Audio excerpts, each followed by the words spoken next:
मित्रांनो, big boss मराठीच्या घरामध्ये अभिजित आणि निक्कीचं सगळ्यात मोठं भांडण झाल्याचं दिसून येत आहे। याचं कारण म्हणजे कॅप्टन्सी टास्कमध्ये अभिजितने अंकिताला कॅप्टन बनवलं आहे। कारणामुळे निक्की आणि अभिजित यांचं सगळ्यात मोठं भांडण झाल्याचं दिसून येत आहे। चला तर मग मित्रांनो, बघूया काय आहे ही बातमी।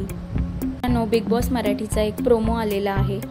ते निक्की अभिजितला बोलत आहे की अभिजित, तू खूप चुकीचं केलं आहेस।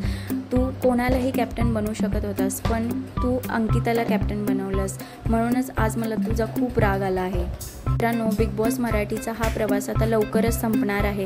त्याच्यातच अभिजितने अंकिताला कॅप्टन बनवून ह्या आठवड्यासाठी सेव्ह केलं आहे। ह्याच गोष्टीमुळे निक्की खूप चिडलेली दिसत आहे। मित्रांनो, असं कुठेतरी दिसत आहे की निक्की अंकिताला हेट करायला चालू केली आहे। मित्रांनो, तुम्हाला काय वाटतं? निक्कीने जो राग केला आहे, भांडण केले आहे, ते बरोबर आहे का? ह्याच्याबद्दल कमेंट सेक्शनमध्ये नक्की कळवा।